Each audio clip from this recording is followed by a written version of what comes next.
más entretenido. Bueno, no hay problema. Y hay cosas que yo les dije, les voy a armar una carpeta compartida con algunos archivos que yo les voy a enviar para que les quede. Tienen algunos ejercicios que seguramente les van a quedar, que los pueden hacer en la semana como para practicar un poquito más. Y vamos a ir repasando la parte de la teoría, ¿sí? En la primera parte vamos a hacer un cuestionario, ¿sí? Como para que conversemos, con preguntas surtidas, mezcladitas de programación orientada a objetos, que abriendo los archivos. Y después vamos a ir de vuelta con la teoría y a unos ejercicios, ¿sí? Lo ideal sería el que puede, mientras que vamos conversando, que habilitan el micrófono, me escriben, así los puedo leer bien y lo vamos compartiendo. Bueno, demos 2 minutitos más y arrancamos.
Bueno, vamos a arrancar. Les voy a compartir, ¿sí?, el cuestionario con el que vamos a empezar, como para hacer un repaso, que no sea tan aburrida la teoría, y después vamos a ir sobre la teoría un poquito más rápido, así llegamos a unos ejercicios, ¿sí? A ver, cuestionario. Bueno, este cuestionario que yo les muestro acá, yo después se los voy a pasar en un formato PDF ya con todas las preguntas, ¿sí?, sin tapar, ¿bien? Para que les quede como resumen. Más allá de que tienen todo el contenido, ¿sí?, pero para que les quede como un resumen. Entonces, espera que voy a poner para tener a mano y leerlos.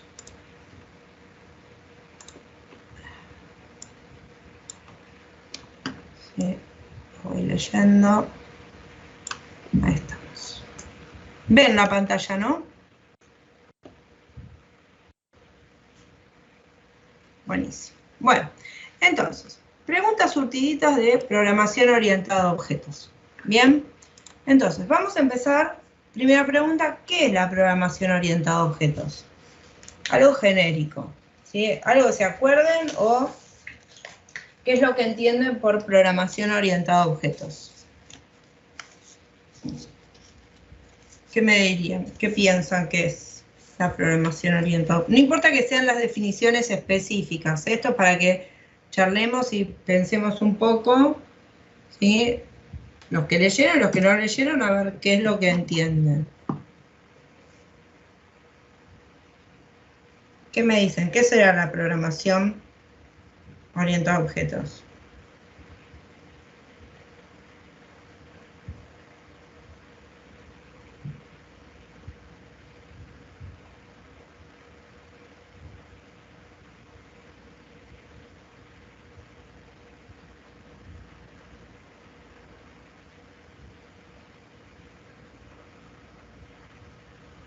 Es un enfoque de programación. Bien, muy bien. Entonces, Perfecto. Enfoque, paradigma, metodología, ¿sí? Todas son válidas.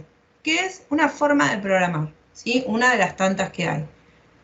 En donde lo que vamos a hacer es pensar en objetos, ¿sí? Objetos con sus características, con su comportamiento, que se van a ir relacionando entre sí.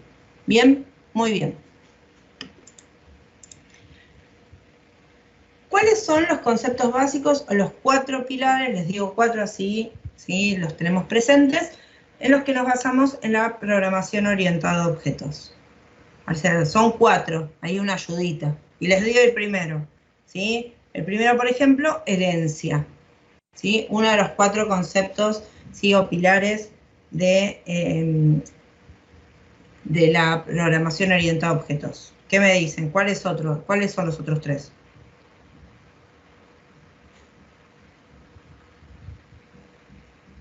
Muy bien, encapsulamiento o ocultamiento, polimorfismo, muy bien, y nos faltaría uno solo.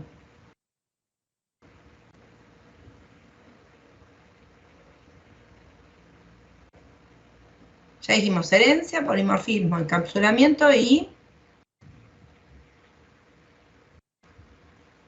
¿Quién nos falta? Abstracción, ¿sí? Los 4 pilares, ahora los vamos a ir viendo un poquito más en detalle, ¿sí? Los 4 pilares sobre los cuales se basa la programación orientada a objetos. ¿Bien? Otro concepto importante son las clases. Y así, una palabrita para definir una clase. A ver, ¿a quién se le ocurre? Plantilla, bien, molde, ¿sí? Va a ser, ¿sí? Esa representación de un cierto tipo de objeto como un esqueleto, un molde, una plantilla, con la cual vamos a poder crear objetos. No son objetos las clases, ¿sí? Es eso, molde, plantilla. Y entonces, si una clase es esto, ¿qué es un objeto? ¿Qué será un objeto?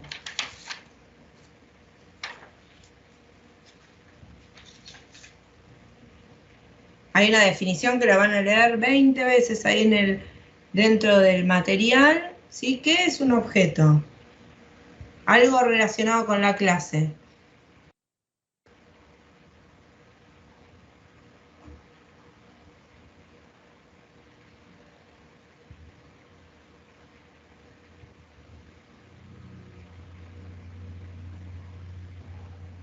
¿No se acuerdan?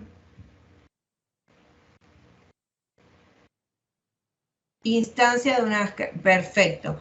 Un objeto es una instancia de una clase, ¿sí? En donde ya va a tener su propio estado, su propio comportamiento, su propia definición de las propiedades y atributos. Bien, instancia de una clase. ¿Qué es un objeto? Es una instancia de una clase.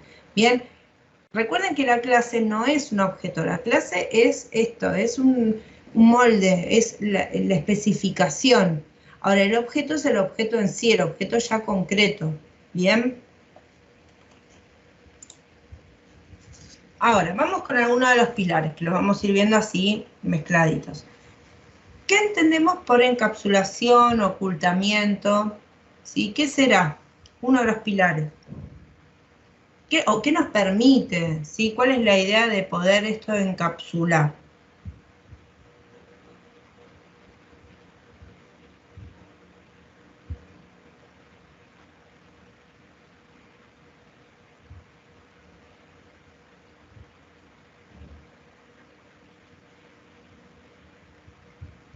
¿Sí? ¿Qué hacemos con esto de encapsular?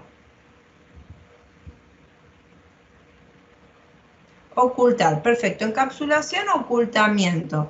Lo que nos va a permitir, ¿sí? Es lograr poder mantener ocultos, privados, protegidos, como quieran llamarlos, ¿sí? O de manera limitada el acceso a parte de una clase. Bien, entonces, tendremos niveles, ¿sí? Que definiremos nosotros en el momento que estemos definiendo la clase, en donde diremos este dato es privado, o sea, solo va a estar accesible dentro de la clase, este dato está protegido, o sea, va a estar ser accesible dentro del ámbito de la clase y va a ser público, va a ser, poder ser accesible desde cualquier lugar. Entonces, nosotros podremos, ¿sí?, ocultar o restringir el acceso a parte, ¿sí?, de datos, métodos que están dentro de la clase. Otra de los pilares de la programación orientada a objeto, hablamos de polimorfismo, ¿sí? ¿Y qué será el polimorfismo? Una de las cosas súper importantes de la programación orientada a objeto. ¿Qué nos permite hacer el polimorfismo?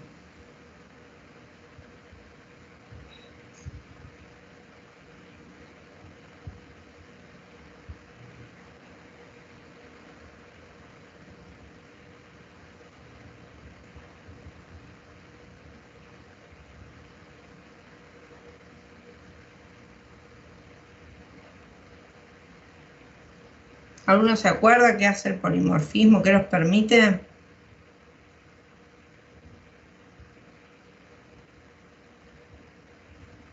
Hay unos ejemplos, ¿sí? Por ejemplo, lo que nos va a permitir es que dos objetos, ¿sí?, por ejemplo, que dependen de la misma, o que heredaron de una misma clase, tengan comportamientos diferentes para un mismo método, ¿sí? Entonces, vamos a suponer, este ejemplo. Yo tengo la clase, ¿sí?, figura geométrica, ¿eh? Pensemos en las figuras geométricas que tenemos. Figuras geométricas puedo tener, ¿qué figuras? La clase figura. ¿Qué figuras puedo tener? Cuadrado, círculo, ¿sí? Puedo tener una figura. Bien, pero después yo tengo la clase círculo, bien, y la clase cuadrado, ¿sí? Cuadrado. Vamos a suponer que la clase figura tiene un método que sea dibujar, ¿sí? Genérico. Un método que sea dibujar. Cuando yo defino la subclase círculo, acá tenemos herencia, ¿sí? Círculo va a llevarse, ¿sí?, por herencia todos los atributos y métodos que tiene la clase figura. Esta va a tener un método que se llame dibujar, ¿sí? Y esta, del cuadrado, también va a tener su método dibujar, ¿sí? En el momento que yo hago la herencia, ambas tienen el método dibujar que llevan de su padre, ¿sí?, de la clase figura. Ahora, pensemos lo siguiente. ¿Es lo mismo dibujar un círculo que un cuadrado? ¿Tendré un proceso similar entre uno y otro? ¿Podré definir una única manera si se tiene que comportar igual, ¿sí?, uno y otro? Empecemos por el caso de que un círculo no es un polinomio, ¿sí?, no tiene lados, ¿sí?, cuando un cuadrado sí. Entonces, la forma de construir una figura, círculo y cuadrado van a ser totalmente distintas, ¿sí? En este caso, totalmente distintas. Entonces, la forma de construir o dibujar un círculo, ¿qué será? Tome un compás, abre el compás en el tamaño del radio, pinche en el centro, gire el compás, levante el compás, listo. Dibujaste un círculo. ¿Bien? Mientras que para el cuadrado, ¿qué será? No sé, tome una regla, mide el tamaño del lado, haga una línea, arme un ángulo recto, haga otra línea, otro ángulo recto, y así hasta, ¿sí?, cerrar el cuadrado. Bien, entonces, el método de dibujar un círculo y el método de dibujar un cuadrado tienen que ser diferentes, más allá de que yo llame a dibujar acá y llame a dibujar. Tiene que saber qué método ejecutar. Entonces, con el polimorfismo lo que yo logro es que se ejecute el método dibujar, ¿sí?, y que sepa por más de que acá en figura yo tengo el método dibujar, ¿sí?, genérico, para todas las figuras geométricas, cuando yo ejecute dibujar, va a saber si estoy en un círculo, dibujar el círculo, y si estoy en un cuadrado, dibujar el cuadrado, ¿sí?, y si estoy en alguna otra figura geométrica, ejecutará el método que corresponda, aunque todos se llamen iguales, ¿sí? Entonces, el polimorfismo me permite tener diferentes comportamientos para objetos que dependen de una misma, ¿sí?, clase padre, ¿bien? ¿Por qué? Porque voy a redefinir, ahora vamos a ver después cómo, voy a redefinir los métodos específicos que yo necesite, ¿sí?, mediante, ¿sí?, una manera particular. Bien, eso es lo que hacemos con el polimorfismo, lograr tener esta posibilidad de que haya comportamientos distintos, ¿sí?, en objetos que dependen de la misma clase. ¿Y la herencia? ¿Qué me dicen? Otro de los pilares. ¿Sí? Ya vimos polimorfismo, encapsulación, ocultamiento, herencia. ¿Qué me dicen? ¿Qué me va a permitir hacer la herencia?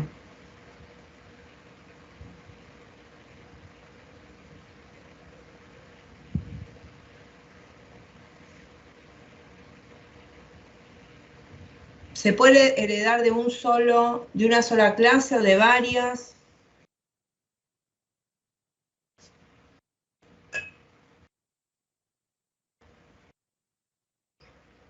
Transmitir, bien, perfecto, muy bien. Eso es lo principal, lo que dice acá Tadeo. Yo voy a poder transmitir métodos, atributos de una clase padre a una hija. Perfecto, muy bien. Lo otro que tenemos que tener en cuenta es que puede haber herencias únicas cuando dependo de una sola clase, o puedo tener herencias múltiples cuando dependo, ¿sí?, o desciendo de más de una clase, ¿sí? Herencia única, herencias múltiples. Muy bien. Luego, dentro de la programación orientada a objetos, ¿sí?, en las clases, tenemos algo particular que se llama constructor, ¿sí? Constructor, tenemos destructor, y después hay otra cosa que se ejecuta por otro lado, que es el garbage collection. Estos tres conceptos, ¿sí?, lo primero que tenemos que entender es qué es un constructor, ¿sí? ¿Qué es un constructor? ¿Alguno sabe qué es y cuándo se ejecuta?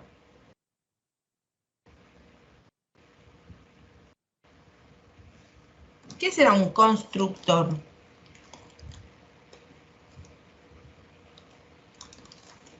Constructor. Es un método, muy bien, y que se ejecuta en el momento que se está creando la instancia. Perfecto, Tadeo. Entonces, constructor, método. Primero que tenemos que tener método. ¿Cuándo se ejecuta? En el momento que estoy instanciando el objeto. ¿Qué nombre tiene? El mismo nombre de la clase. ¿Sí? Mismo nombre de la clase. ¿Qué particularidad tiene? Puede tener parámetros o puede no tener parámetros. Es igual. Lo que no puedo tener nunca en un constructor es un valor de retorno. ¿Bien? Entonces, método que se ejecuta en el momento que se instancia la clase y tiene la particularidad de tener el mismo nombre de la clase. ¿Sí? Puede o no puede tener parámetros y no tiene nunca valor de retorno. Perfecto. ¿Y el destructor? ¿Qué pasa con el destructor?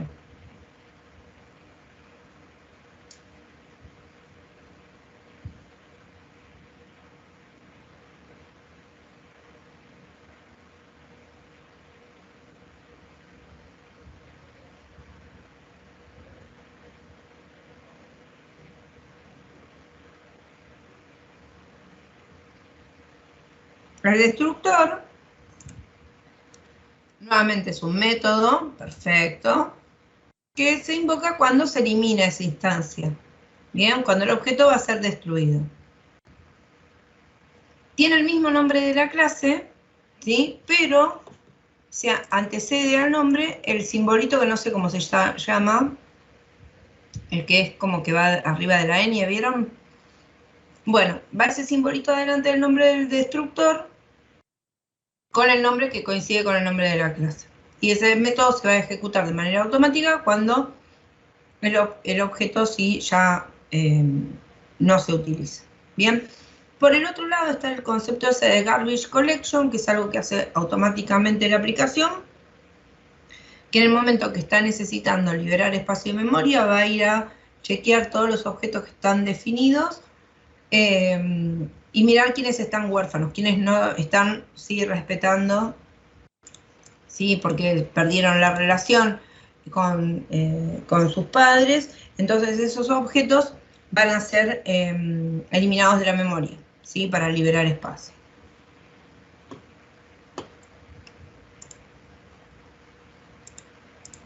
Clase abstracta, ¿sí? Tenemos un concepto de clase abstracta que tiene una particularidad,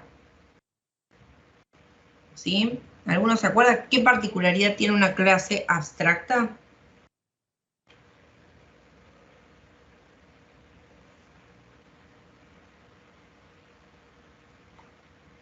No se puede instanciar, perfecto. Esa es la característica principal. Al no poder instanciarse, las clases abstractas no generan objetos, ¿sí?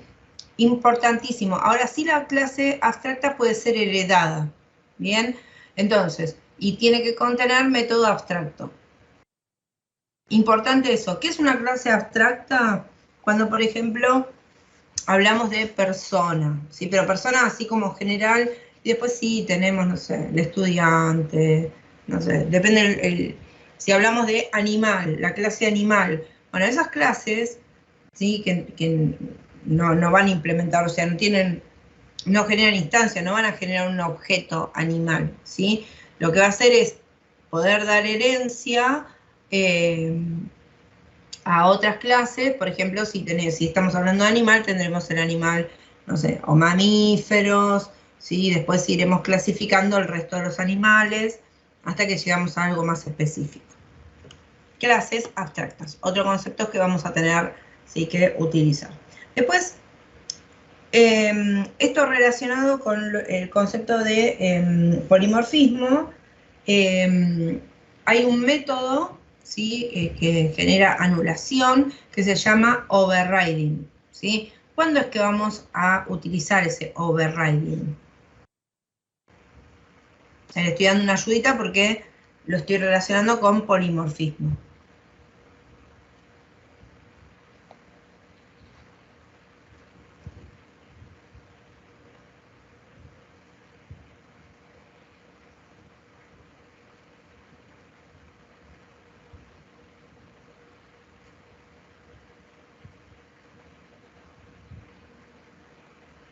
Entonces, ¿cuándo utilizaremos este overriding?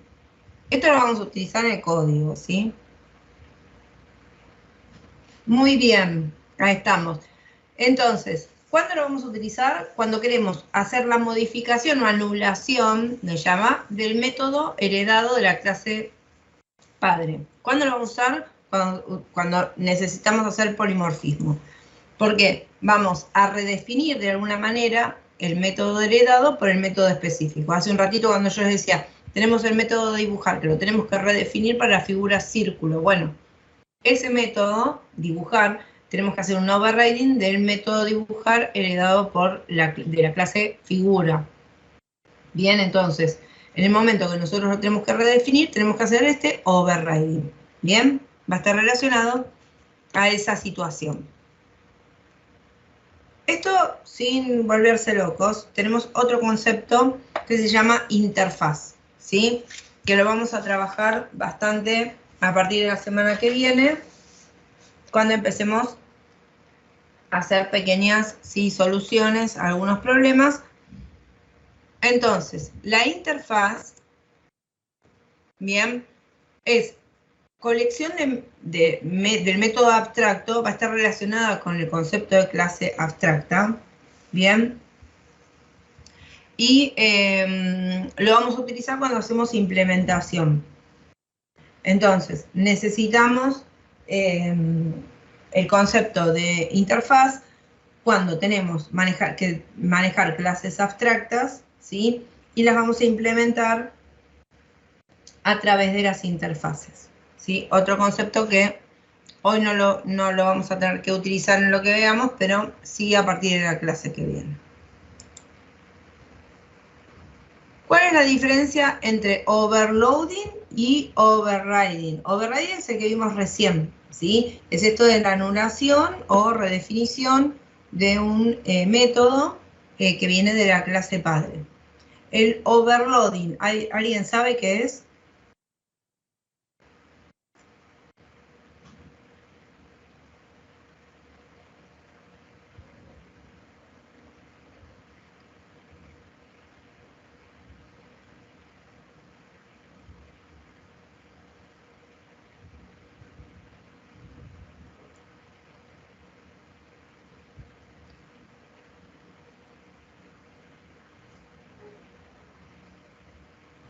Bien, vamos a tener el mismo método con distinta cantidad de parámetros. Vamos a tener lo que se llama sobrecarga. Bien, sobrecarga. Overloading es sobrecarga. Vamos a tener definido varias veces, por alguna necesidad específica, ¿no? El mismo método con distinta cantidad de parámetros. Y en el momento de ejecución es llamado y ejecutado el método que corresponde, ¿sí? O sea, eso lo va a resolver de manera automática. Se llama overloading o sobrecarga. Diferencia entre objeto y clase.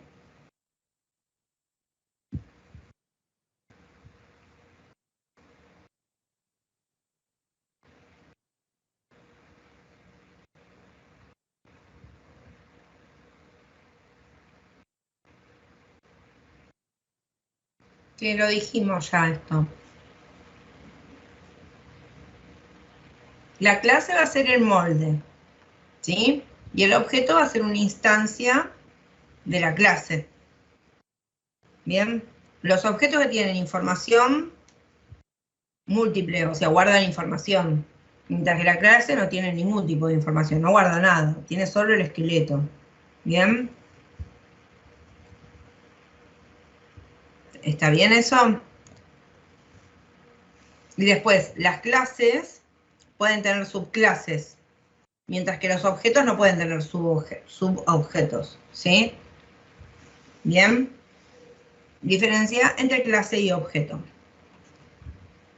Respecto al último pilar que nos faltaba analizar, de la programación orientada a objetos. ¿A qué nos referimos con el tema de abstracción? ¿Sí? ¿Qué es lo que hacemos cuando hacemos abstracción? Y es algo que nosotros lo hacemos en la vida cotidiana, ¿sí? Esto de abstraer las cosas, ¿sí? Que utilizamos, que ejecutamos. ¿Qué hacemos cuando abstraemos?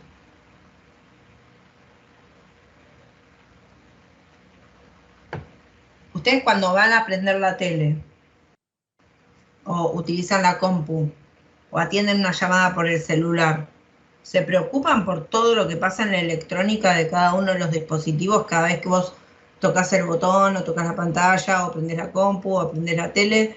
De toda la electrónica que pasa cada vez que vos ejecutás alguna de esas funciones. No podríamos vivir si estuviéramos todo el tiempo pensando y repensando cada una de las cosas que está sucediendo a nuestro alrededor, ¿sí? Nos volveríamos locos, ¿sí? Si nos subimos a un colectivo y estamos pensando cómo hace el colectivo para avanzar, cuando nos tomamos un tren, qué pasa con el tren y la electrificación de las vías, y cuando utilizamos el celular y las antenas y cómo funcionan, no podríamos vivir. Hacemos una abstracción de las cosas, ¿sí? Nos limitamos a entender o tener relación solamente con una parte, ¿sí? De eso que funciona de un dispositivo en particular. Precisamente lo que estamos haciendo con la abstracción es eso, ¿sí? Es mostrar, o en este caso nosotros mirar o utilizar ciertos detalles, ¿sí? O cierto alcance de un objeto. Solo lo que necesitamos ver. Obviamente el nivel de abstracción estará relacionado con quién está por resolver el problema, ¿sí? Seguramente el fabricante de televisores mirará el objeto televisor de una manera totalmente distinta a la que vemos nosotros que lo utilizamos en nuestra casa, ¿sí? La persona que fabrica televisores sí necesitará evaluar la complejidad en determinados, quizás no en todos, porque seguramente no evalúa la complejidad de la electrónica de una plaqueta, porque no la debe fabricar seguramente, pero sí muchos de los circuitos que pasan adentro de un televisor. Nosotros, como usuarios de televisores, no necesitamos, ¿sí?, tener ese conocimiento. Entonces la abstracción se va a dar de acuerdo a la problemática. Entonces, eso lo hacemos de manera natural prácticamente todo el tiempo, ¿sí? Simplemente que al momento de buscar soluciones en programación, vamos a tener que estar atentos al problema que estamos tratando de resolver, y en ese contexto haremos la abstracción que corresponda sobre el objeto que vamos a necesitar utilizar. Bien, modificadores de acceso, ¿sí? Los nombramos hace un ratito, medio al pasar, ¿sí? Era la idea de esto un poco relacionado con el encapsulamiento o ocultamiento, que teníamos disponibles formas de determinar que algún atributo o método de la clase no sea accesible, incluso la clase en sí también, no sea accesible en determinadas oportunidades. Entonces, eso lo vamos a parametrizar nosotros, ¿sí? Hay uno que va por defecto, pero nosotros podemos parametrizar de otra manera. Estos modificadores, ¿sí?, nosotros de los que hay, básicamente vamos a usar 3, ¿sí? Son aquellos que determinan el alcance, ¿sí?, que tienen los métodos y atributos de cada uno de los objetos. Básicamente son los que se llaman private, protected, public, son los que vamos a utilizar. Y estas palabras reservadas las tendremos que poner adelante del nombre de la clase, adelante del nombre del atributo o adelante del método, para restringir el acceso a cualquiera de ellos, ¿sí? El private será accesible únicamente dentro de la clase, el protected será accesible únicamente dentro del contexto de la clase, y el public será accesible por desde cualquier lado. Entonces, depende cómo lo parametrizo, cómo voy a poder acceder, sea a los métodos o sea a los atributos. Hablamos hace un ratito de los constructores y los destructores, ¿sí? Ahora, tenemos distintos tipos de constructores, ¿sí? ¿Alguno conoce o se acuerda cuántos son?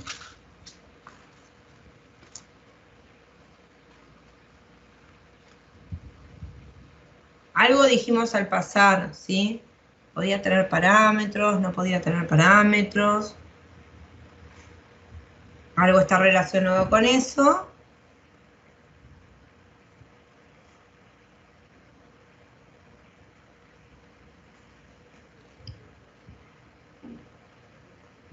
¿Alguno se acuerda?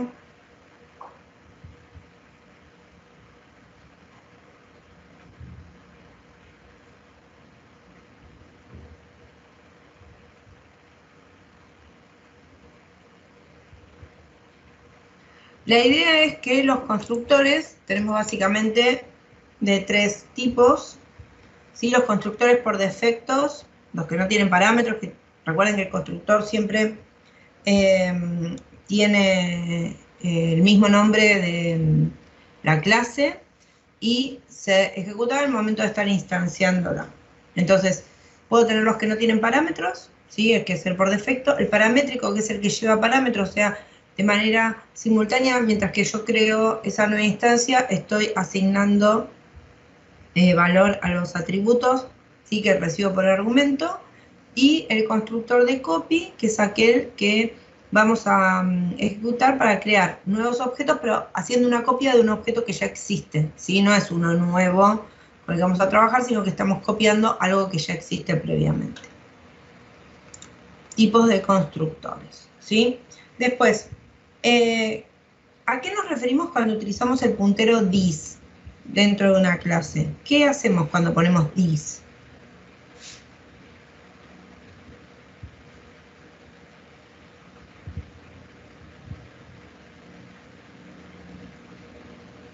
¿Se acuerdan?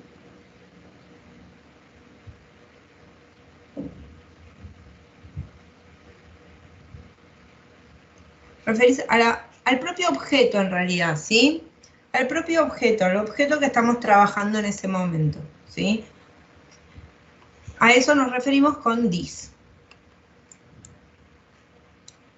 Bueno, esto de diferencia entre estructura y clase es como una tema para que quede claro, ¿sí? Una variable de estructura va a ser aquella, sí, que va a reunir datos, ¿sí? Pero no tiene una validación estricta, ¿sí? No tiene métodos.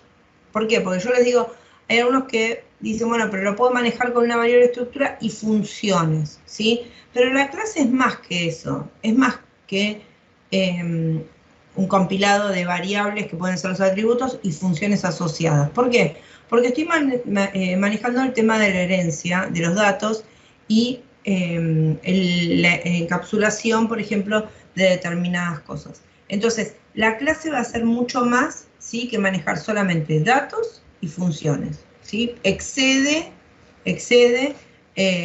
a la comparación entre una estructura, ¿sí?, junto con un conjunto de clases asociadas. Ahora, tema modificadores de acceso en este caso a las clases. Habíamos dicho, tenemos varios, nosotros vamos a ver 3, el private, public y protected. Hay uno que es por defecto, o sea, si yo no, que está predeterminado, ¿sí?, sobre la clase. ¿Cuál es ese? Tengo 3. Si yo no defino, ¿sí?, ¿cómo será la clase? Private, ¿sí? Eso lo tienen que tener en cuenta, ¿bien? Si yo no pongo public, ¿sí?, mi clase va a ser private. Bien, entonces recuerden, si yo necesito que una clase sea accesible desde afuera, ¿sí?, de la clase, tienen que ponerle public, si no, no la voy a ver. Bien. Bueno, esto lo vimos hace un ratito. ¿Necesitamos parámetros para los constructores sí o sí?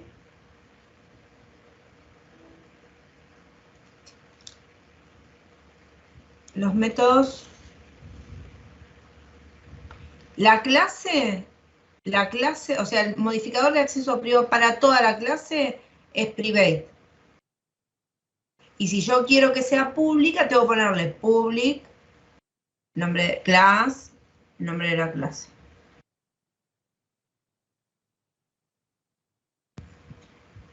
¿Sí? Si no, queda private.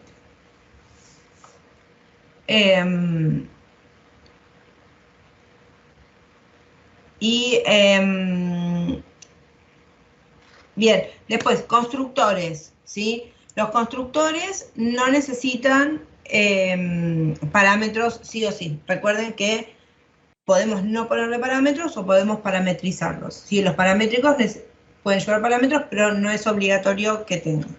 Lo que no puede tener es un valor de retorno, ¿sí?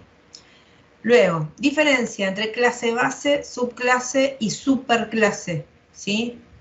La clase base es la clase raíz, ¿sí? La más generalizada de todos. Cuando hablamos de clase base, clase raíz. Piensa en la estructura jerárquica, la de más arriba. La subclase, ¿sí?, es la que hereda, ¿sí?, de una o más clases base. Subclase. Y la superclase es cuando yo hablo del padre de cualquier clase, ¿sí? Superclase es aquella que estoy refiriéndome al padre de la clase sobre la que estamos hablando. ¿Cuántas instancias puede crear una clase abstracta?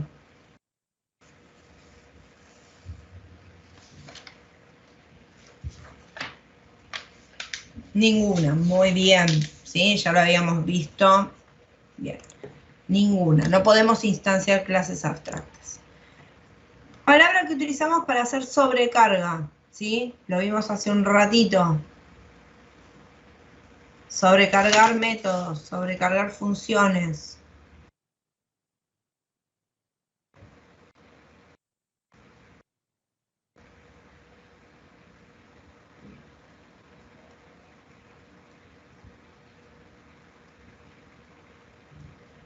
¿Sí? La palabra overloading, muy bien, sobrecarga, ¿sí? Vamos a utilizar overloading, muy bien.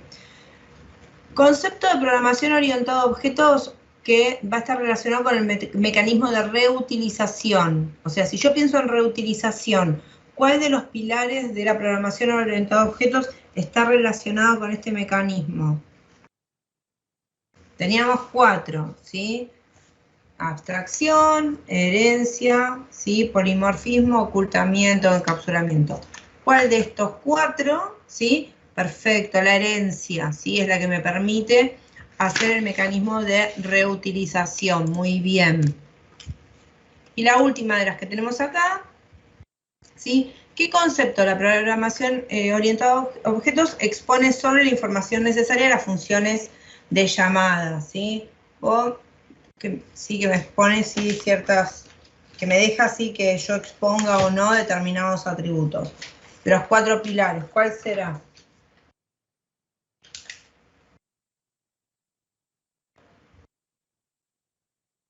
Herencia ya no va a ser, ¿sí?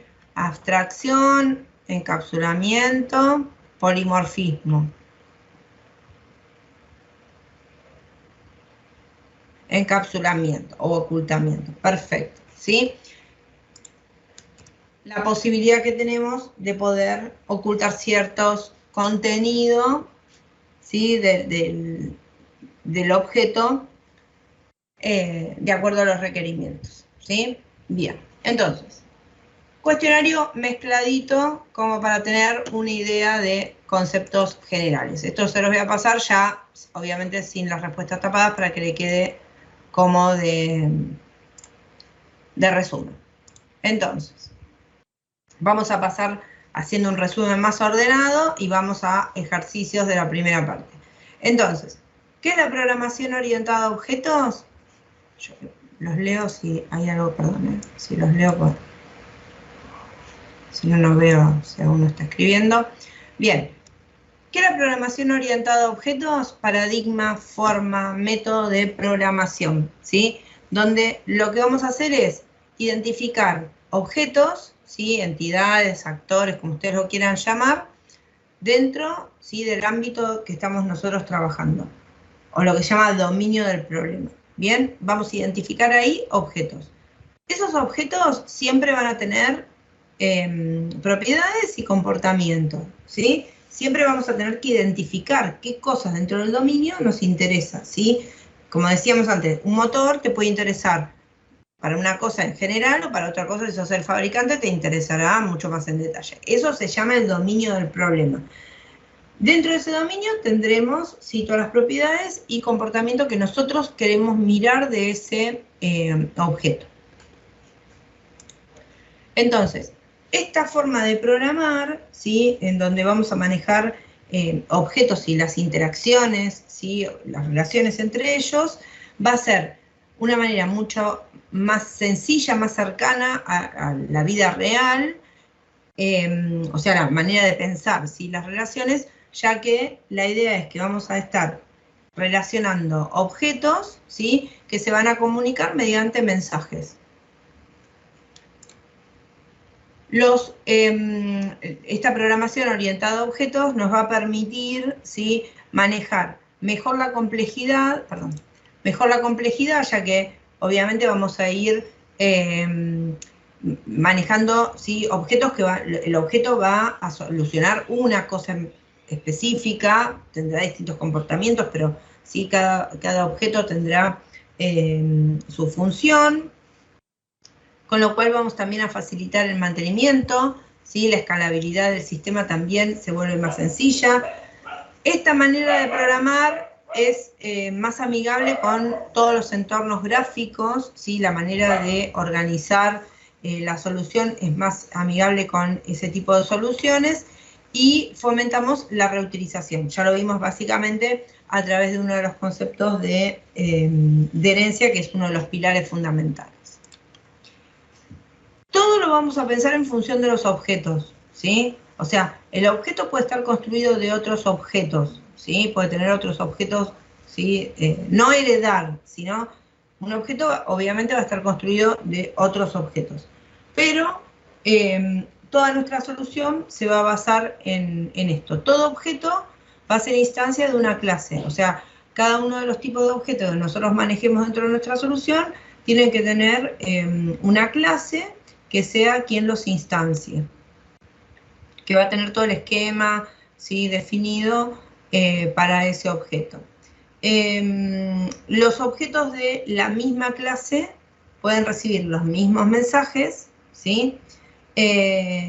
O sea, realizar las mismas acciones. Eso no quiere decir que hagan lo mismo, porque yo, lo que les dije al principio, yo puedo tener objetos de la clase forma, y puedo tener el objeto círculo y el objeto cuadrado, y yo puedo llamar en ambos al método dibujar, ¿sí? Ahora, lo que va a ejecutar el círculo en el momento que dibuja, y lo que ejecuta el cuadrado en el momento que dibuja, la lógica, el algoritmo es distinto, ¿sí? Pero el mensaje va a ser el mismo, ¿sí? El de dibujar. Y no importa, después, por todos estos pilares, ejecutará uno u otro sin importar. Pero finalmente el comportamiento que va a ser dibujar la figura geométrica va a suceder en cualquiera de los dos. Las clases siempre se van a ir ubicando de manera jerárquica, así como una especie de árbol, donde va a manejar el tema de se va a manejar el tema de la herencia, y bueno, los objetos nos manejaremos por medio de mensajes. Entonces, ¿qué es lo que va a pasar? Distintos objetos van a formar parte de nuestra aplicación, ¿sí? Cada uno se va a ir relacionando entre sí y cumpliendo su función específica. Entonces, si nosotros pensamos en construir un avión, y miramos un avioncito sencillo como este, obviamente el objeto avión, ¿sí? Está compuesto por distintos objetos, que acá podemos ver algunos indicados, ¿sí? Podríamos pensar que lleva un motor, una hélice, ¿sí? Una rueda de proa, un fuselaje, el tren de aterrizaje, ¿bien? Tendrá todos los objetos que componen el avión, ¿sí? Completo. Y obviamente cada uno de estos objetos se va a relacionar entre sí, ¿sí? Con el fin de que el avión vuele, aterrice, ¿sí? Y haga todas las funciones correspondientes a este avión. Entonces, cuando nosotros pensemos una solución de programación orientada a objetos y podemos abstraer, ¿sí? De los objetos con los que vamos a trabajar, lo que vamos a lograr es una aplicación con mejor solución de mantenimiento, que aumente la reusabilidad y aumente la escalabilidad, ¿sí? Eso es fundamentalmente lo que vamos a lograr aplicando programación orientada a objetos. Ahora, dentro de programación orientada a objetos empezamos a tener determinados conceptos, ¿sí? Que nosotros tenemos que entender.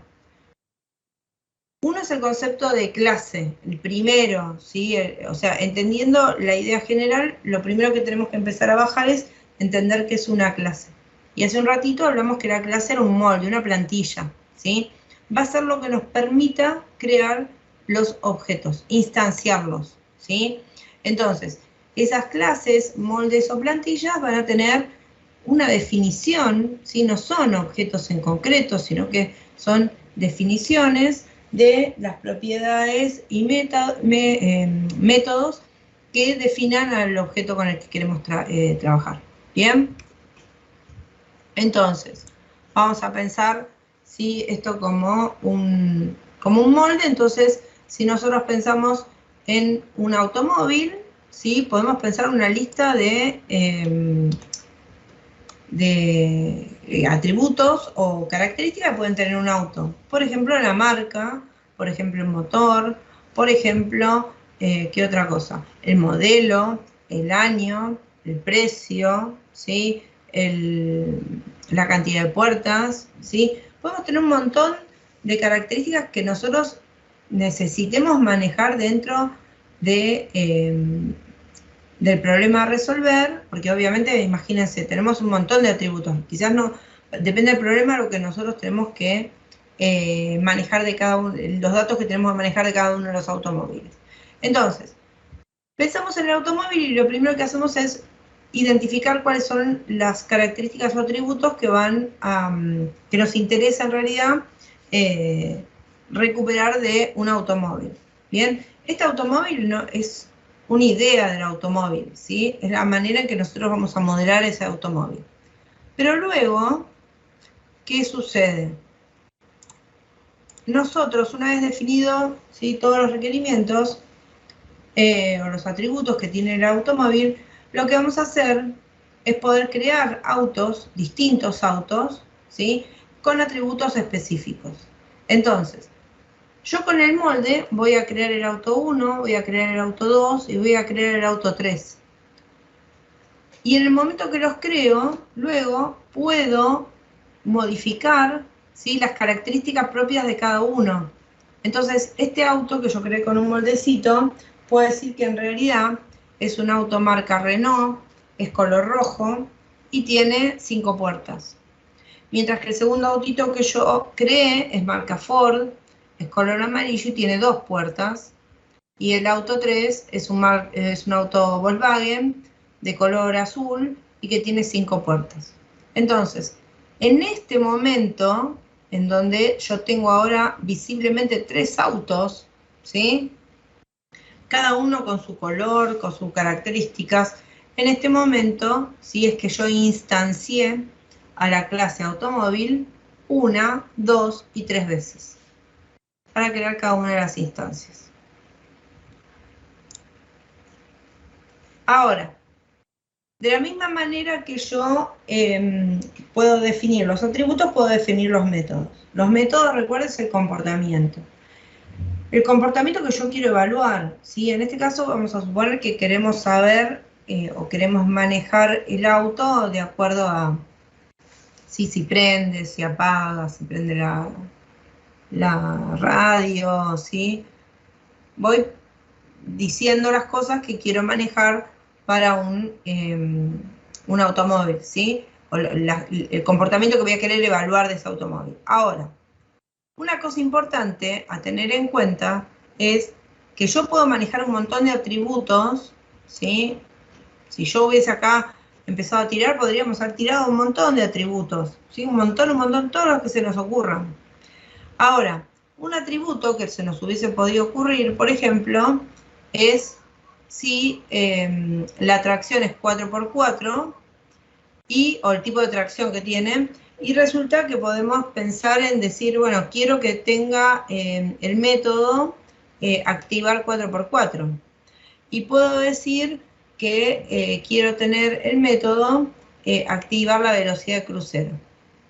Pero resulta que no todos los autos tienen 4x4 y no todos los autos tienen velocidad de crucero, solo algunos, ¿bien? Entonces, si las características que tengo en la clase automóvil, si alguna de las características que tengo dentro de la clase automóvil no estaría funcionando para todos los objetos que tenemos dentro de la clase automóvil, lo que tengo que hacer es, si tengo autos que tienen velocidad de crucero y yo para esos autos necesito un método específico para setear la velocidad de crucero, y anular la velocidad de crucero, yo necesito una subclase que maneje esa complejidad, ¿sí? Para aquellos autos que tienen velocidad de crucero.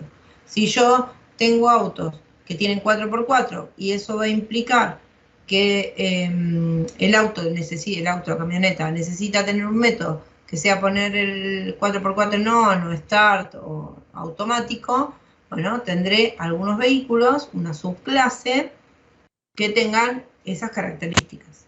Bien, no puedo dejar métodos o propiedades que no estén relacionadas directamente con el objeto que yo estoy instanciando, ¿sí? Porque en este caso, si este auto rojo está instanciado con la clase automóvil, pero tengo, por ejemplo, un método acá que sea setear velocidad crucero y resulta que el auto rojo no tiene velocidad de crucero, o sea que no tengo forma de ejecutar ese método, eso estaría mal. Bien, entonces este auto rojo tendrá que ser de una subclase, ¿sí? De la clase automóvil, ¿sí? Que tenga los autos que tienen velocidad de crucero. ¿Sí? Entonces, bien, entonces, resumen, clase igual a molde, plantilla. Los atributos o propiedades van a ser las características y los métodos van a ser el comportamiento o acciones, ¿sí? Como quieran llamarlo, que realiza el objeto. Ahora, los objetos, ¿sí? Cualquier objeto, tienen un nivel de abstracción alto, ¿sí? Yo en general del objeto voy a querer saber cosas específicas y no voy a ahondar, ¿sí? Específicamente en cada uno de los conceptos que maneje el objeto. Luego, otra cosa importante de los objetos, que de alguna manera lo hemos dicho, manejamos siempre jerarquías, ¿sí? Y lo otro que tienen que tener en cuenta es que los nombres de las clases siempre van en singular. Respecto de los tipos de clases que podemos tener, tendremos clases abstractas, que son las clases muy generales. Recuerden que las clases abstractas no instancian. Entonces, en este caso, sería, por ejemplo, pensar en animal, ¿sí? O en la clase persona, ¿sí? Algo muy genérico que no va a generar ninguna instancia. Mientras que las clases comunes son clases intermedias, ¿sí? Ya casi puedo hablar, por ejemplo, pensando en mamíferos, por ejemplo. Después, por ejemplo, clases finales o muy específicas, si estuviera hablando de animales y mamíferos, por ejemplo, de un gato siamés, algo específico, ¿sí? Entonces ahí, no sé, querré manejar algún tipo de dato, comportamiento específico de ese tipo de gato, ¿sí? Dentro de todos los animales, ¿sí? que podríamos estar trabajando dentro de nuestra aplicación. Entonces, en este dibujito, ¿sí? Que lo tienen ustedes también en todo el material, acá vemos, recuerden, tenemos la clase, es el molde, ¿sí? Pero una vez que instanciamos la clase, ¿sí? Logramos obtener un objeto. En este caso, por ejemplo, si tuviéramos la clase pelota, ¿sí? Y lo instanciamos, lo que logramos tener es, en este caso, una pelota roja, ¿sí? ¿Por qué? Porque tiene atributos que dice color es rojo, tiene un volumen particular, tiene una dureza, no sé, intermedia y un peso de 100 gramos. Es esta pelota, esta específica, ¿sí? Y que tiene los métodos, ¿sí? O el comportamiento de poder rodar y poder rebotar. ¿Bien? Ahora, los objetos, ¿sí? Recuerden que son instancias de una clase, van a terminar siendo, ¿sí? Un componente o código que va a tener todas las características y comportamientos, ¿sí? Y vamos a acceder a través de la interfaz de ese objeto.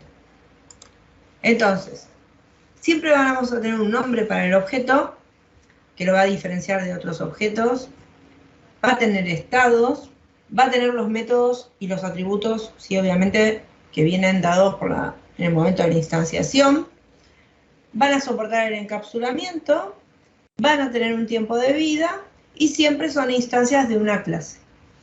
Bien, siempre son instancias de una clase. El atributo propiedad de un objeto nos va a permitir que definamos, ¿sí?, características particulares que lo van a diferenciar de otros objetos. Por ejemplo, en el caso de la pelota esa, cuando nosotros definimos los atributos, le pusimos al color rojo, ¿sí?, al peso, no sé, 100 gramos, y a la dureza, no me acuerdo cómo se llamaba, sí, dureza, no sé, intermedio. Entonces, obviamente, si nosotros después definimos otra pelota, que en vez de ser roja es amarilla, y otras características, bueno, esos atributos harán que yo pueda identificar a un objeto o a otro, ¿sí?, diferente uno de otros. Bien, por más de que sean del mismo tipo. Y los métodos, ¿sí? Bueno, siempre, los métodos, recuerden, siempre son algoritmos que van a hacer una operación o comportamiento sobre el objeto. Bien, entonces esa va a ser la manera en que el objeto reaccione. Entonces, con todo lo que vimos hasta acá, hasta este punto, ¿sí?, que vimos concepto general, ¿sí?, clases, objetos, instancias, atributos, métodos, todo eso, vamos a ir a resolver algunos problemitas. Bien, la idea con estos problemitas es, ahora los vamos a leer. Esperen que dejo compartir un segundito, así lo abro. Los vamos a leer juntos. Hay uno que lo vamos a hacer juntos y otro que lo van a resolver ustedes. Y otro que les queda para que ustedes lo piensen en esta semana y pico. De las cosas que vamos a plantear,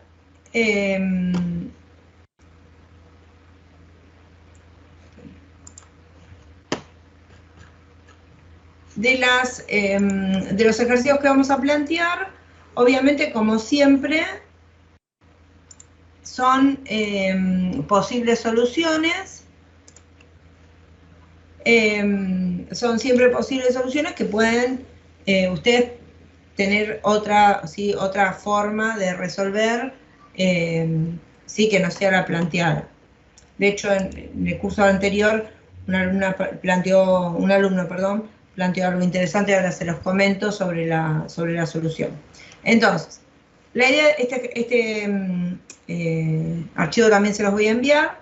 Lo que tiene es, toda esta parte no la vamos a hacer ahora, ya lo hicimos un poco en forma verbal, de definir algunos conceptos básicos, los van a tener todos definidos como para que les quede otro resumen más, ¿sí? Abstracción, atributos, ciclo de vida, encapsulamiento, herencia, método, metodología de desarrollo, objeto, orientación de objetos, polimorfismo, sistema y visibilidad. Todos estos conceptos los tienen ahora acá con definiciones, ¿sí?, puntuales sobre cada uno de ellos, ¿sí? Entonces, ustedes tienen ahí como para releer, ¿sí?, si alguno no me queda muy claro. Después tenemos 3 ejercicios, ejercicio 2, 3 y 4. ¿Sí? El 2 lo vemos conmigo, el 3 lo tratan ahora de hacer ustedes, y el 4 les queda, para el que quiera, lo puede tratar de practicar ahora en esta semana. Entonces, en estos ejercicios vamos a tener un texto, un enunciado corto, que nos describe una situación. Y nosotros lo que tenemos que hacer de esa situación es identificar cuáles serían las clases y cuáles serían los objetos que nosotros estaríamos, y atributos, y los objetos que estaríamos creando en cada uno de los casos. Entonces, el primer ejercicio nos dice que tenemos a María de 30 años, a Luis de 25 y a Victoria de 19, y todos son expertos en algún lenguaje de programación web. Ellos pertenecen al grupo Todos Programar y se postulan a un proyecto que se llama La Mejor App 2022. En este proyecto, el grupo se adjudicó, ¿sí?, 500.000 pesos para el desarrollo. Dice, el monto fue definido por el concurso Futuro 2022, cuyo periodo de postulación fue de 6 meses e inició el 10 de enero del 2022. Bien, entonces tenemos acá pequeño enunciado con... En realidad no llega a ser un problema porque no tenemos algo en esta parte a resolver. Solamente tenemos un contexto de unas personas que saben programar, que están dentro de un grupo y que se están postulando un proyecto particular y que tienen una asignación por otro concurso para el desarrollo de esta aplicación para ese concurso, ¿sí? La mejora. Entonces, con este enunciado tenemos que agarrar, ¿sí? Papel en mano, por ejemplo, y empezar a pensar qué clases me está diciendo el enunciado que yo tendría, ¿sí? Les digo esto tendría porque quizás ustedes me proponen otra cosa. Que leo el enunciado y yo me fijo a ver qué clases tendría que utilizar, ¿sí? Obviamente, como no tenemos mayor información, puede ser que algunas de las cosas que nosotros estamos planteando acá después no sean necesarias. Ahora vemos qué pasa con esto del grupo, ¿bien?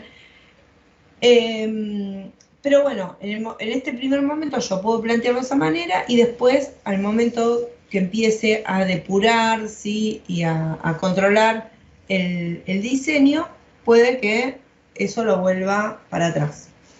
Entonces, en este caso podemos pensar que vamos a tener una clase de postulante, que va a tener nombre, edad y especialidad, por ejemplo.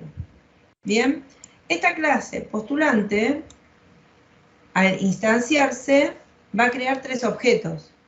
Porque tenemos 3 personas que forman ese grupo, ¿sí? Que es la persona María, la persona Luis y la persona Victoria.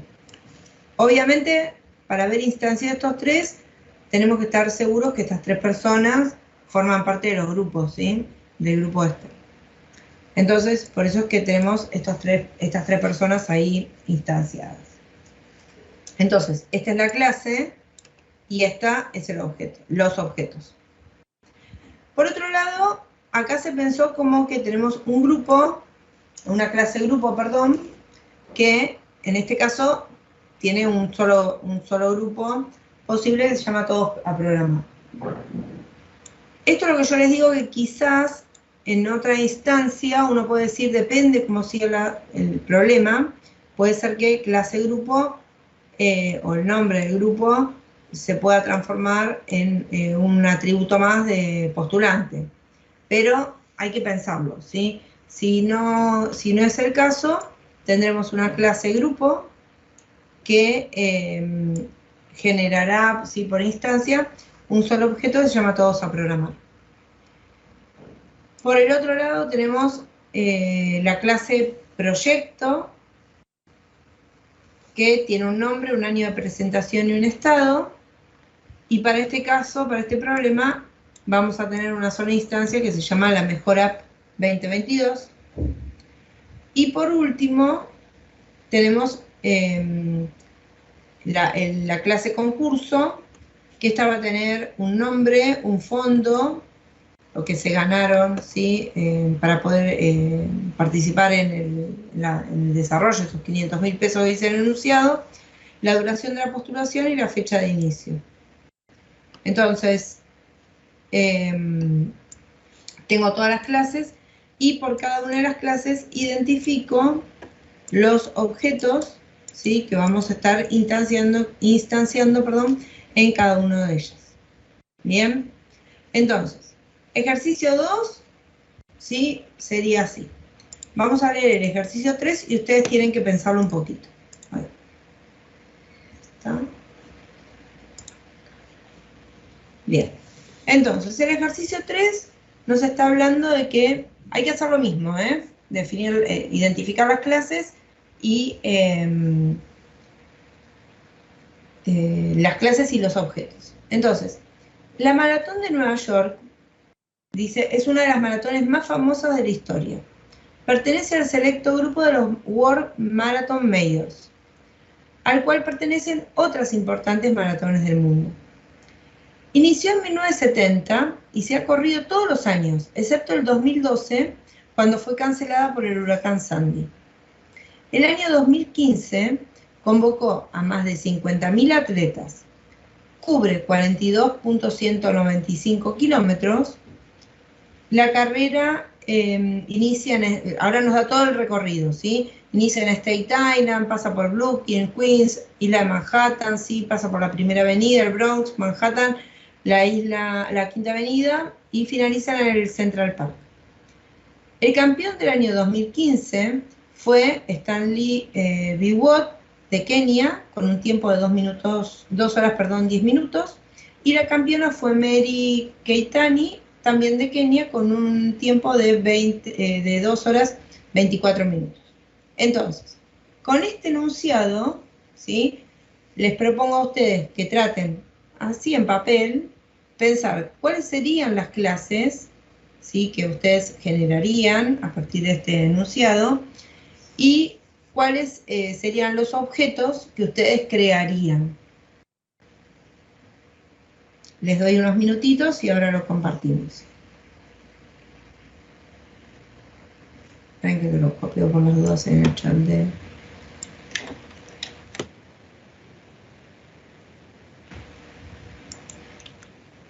Sí, decime, Tadeo.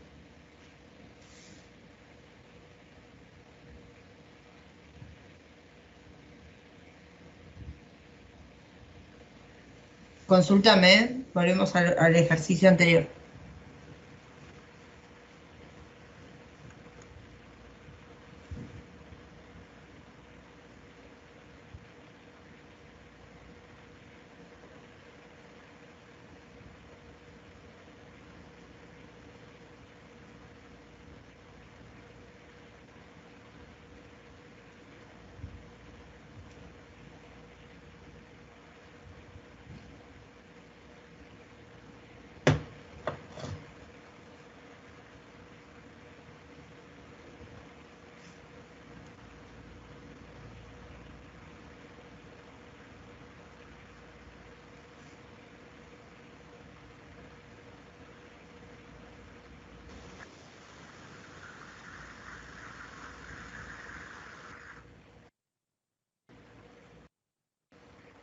Consúltame, Tadeo, si qué es lo que no se entendió del ejercicio anterior o qué cosa modificarías.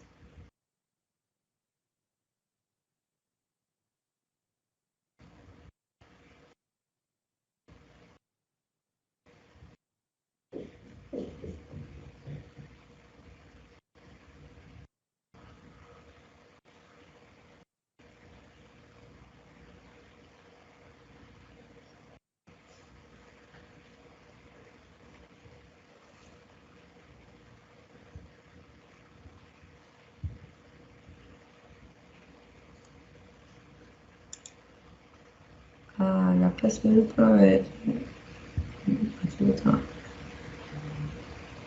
la clase del proyecto. A ver, espérame. Vamos a ver. La clase de grupo le quieres poner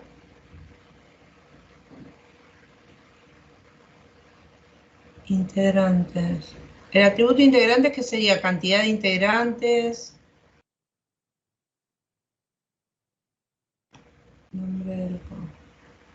Mirá que no es el diagrama entidad-relación esto, ¿eh? No. El tema es este, no es el diagrama entidad-relación. Vos después en el diagrama entidad-relación, un grupo va a poder tener n postulantes, ¿sí? Y un postulante va a poder pertenecer a un grupo.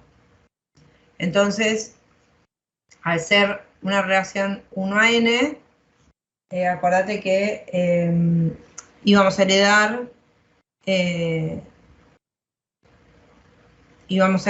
el código, ¿sí?, de una de las tablas.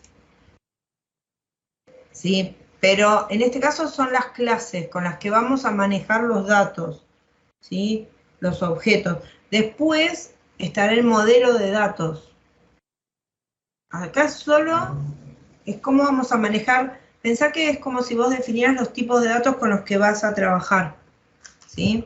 Puede ser, por ejemplo, una de las cosas que vos podrías decir, bueno, pero que no lo sabemos tampoco en este ejercicio, no está si el grupo es único por vez, por ejemplo, podríamos pensar que el grupo sería más un atributo del postulante a una clase separada, como solamente tiene el nombre, ¿sí? Pensando que solamente tiene el nombre. Ahora, si en el caso que, por ejemplo, un postulante pudiera estar en más de un grupo, ¿sí? A la vez, vos el grupo lo vas a tener que manejar con una clase independiente. Poner que el grupo tenga nombre, tiene un código, ¿sí? Tenga, no sé, pertenezca a una institución. El grupo lo vas a manejar con una clase. Después, el modelo de datos te va a soportar, ¿sí? Estas restricciones respecto de cuántos estudiantes, ¿sí? Y todo eso. No lo vamos a manejar con las clases, sino del modelo de datos. ¿Se entiende, Tadeo? O sea, la diferencia entre solo cuando analizo las clases que vamos a tener que utilizar acá en este modelo, ¿sí? O el modelo de datos, que es otra cosa. Me parece que tu consulta iría más por el lado del modelo de datos, que en esto que vamos a tratar de identificar sobre qué clases vamos a estar trabajando.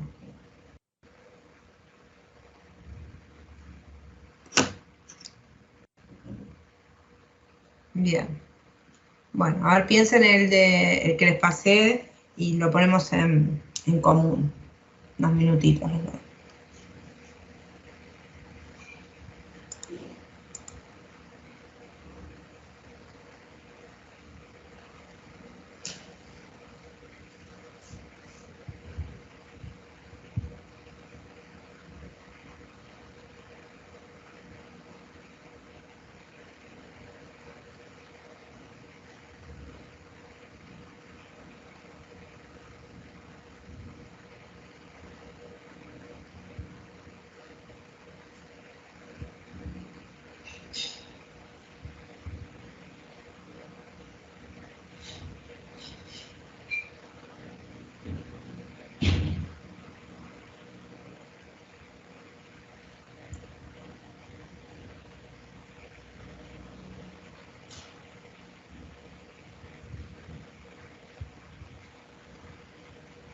Avísenme si ya están con alguna, ya identificaron algunas clases.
Bueno,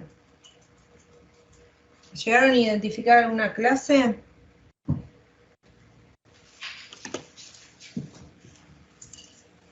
Yo hice dos clases, una para maratón y otra para... Bien, muy bien.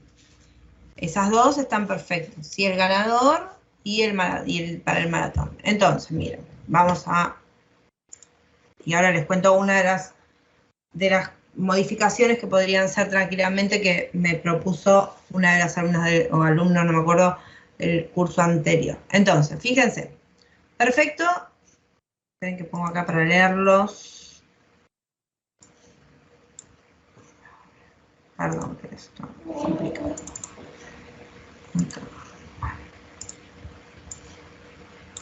Entonces, fíjense esto. Vamos a poder tener, por ejemplo, como decía ahí Alejandra, podemos pensar una clase maratón, ¿sí? Con la que vamos a guardar el nombre, o manejar, sí, el nombre, qué distancia tiene esa carrera, la cantidad de participantes que se anotaron, cuándo fue el primer maratón de esas que se corrieron, ¿sí? El inicio y el término del maratón. Entonces, tenemos todos los datos de ese maratón. Obviamente esta clase maratón es la que nos va a crear el objeto maratón de Nueva York, ¿sí? Entonces podemos pensar en una clase maratón. Luego podemos también pensar en una clase que sean las agrupaciones que gestionan estas carreras, ¿sí? Esta particularmente nos dice que se llama World Marathon Majors, pero hay otras empresas o agrupaciones que gestionan otros tipos de carrera, ¿sí? Entonces podemos pensar que tenemos agrupaciones, ¿sí? Que en este caso solamente tienen nombre, para manejar las maratones.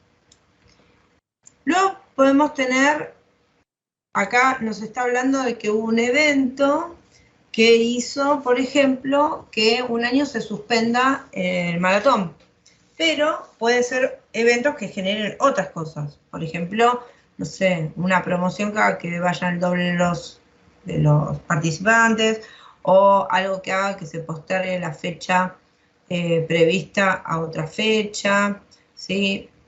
Algún evento que generó algo particular dentro de la carrera.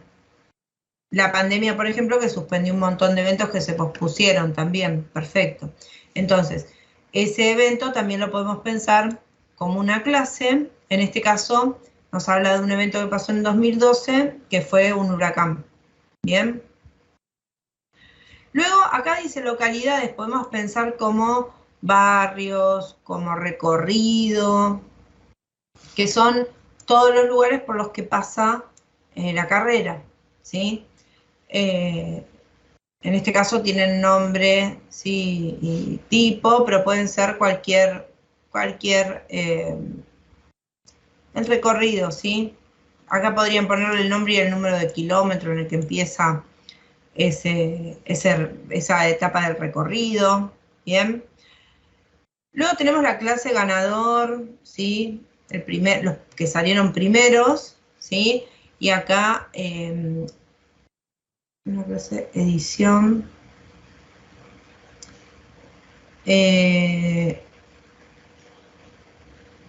Miren que es así. La clase edición podría ser un atributo de la clase maratón. Eso podría ser un atributo de la clase maratón, por ejemplo, la edición, ¿sí?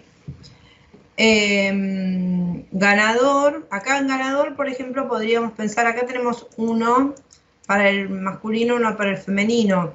Podríamos tener acá el puesto, ¿sí? Y tener los 3 de masculinos, los 3 femeninos, por ejemplo, para manejar los ganadores.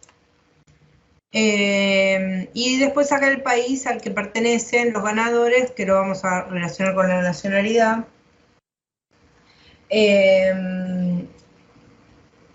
Y tenemos un solo país que es Kenia porque ambos corredores son de la misma nacionalidad.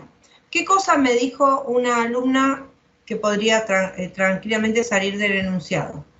Por ejemplo, los participantes. Tener, ¿sí? Que acá, ¿por qué? Porque los ganadores, ¿sí? Los ganadores van a ser, de alguna manera, participantes, ¿sí? Podríamos pensar ahí una herencia entre el participante y el ganador. en donde estén los participantes con el nombre, el número de corredor, ¿sí? De todos los datos del participante, y obviamente sería una clase adicional, donde en este caso, para esta que estamos tomando acá, sería la que participaron 50.000 personas, ¿sí? Entonces, esa clase participante daría de alta, ¿sí? O instanciaría en realidad 50.000 objetos de participante, uno por cada corredor. Obviamente esto es en el modelo leyendo ese pedacito de enunciado. No conocemos el problema general a resolver, ¿sí? Solamente estamos tratando de hacer un modelo para pensar, que después esto obviamente habría que pulirlo, para pensar en función de ese enunciado cómo empezaríamos a pensar la solución. ¿Bien? Por eso les digo, quizás de esto que se les propone, ustedes quieran hacer algún tipo de modificación. Por ejemplo, el que me dijo este alumno de agregar el participante, a mí me pareció perfecto, ¿sí? Quizás otro dice, no, yo la agrupación no lo voy a poner en este lugar, y para mí la agrupación es un dato más del maratón, y también podría ser, ¿sí? O sea, si lo plantean de esa manera, no estaría mal tampoco. ¿Bien? Y si acá, por ejemplo, ustedes le hubiesen querido agregar el número de corredor, ¿sí? El tiempo está acá. No sé qué otra cosa podría ser, ¿sí?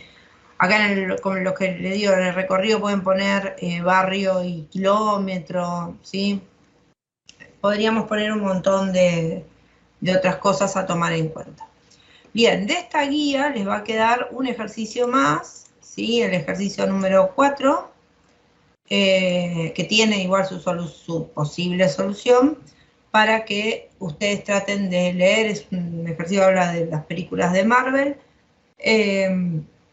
para que ustedes lo lean y traten de identificar clases y objetos que crearían a partir de este enunciado. Bien, les queda el ejercicio, les queda la solución igual para que ustedes lo traten de revisar. Bien. Entonces, lo otro que vamos a ver, y que ustedes les voy a pasar ustedes van a tener este PDF, ¿sí? Es específicamente sobre UML. ¿Qué es UML? ¿Sí? UML es un... yo me voy a venir... Bueno, yo les fui separando, yo les voy mostrando los archivos que les voy a mandar, así a ustedes les queda, lo tienen presente.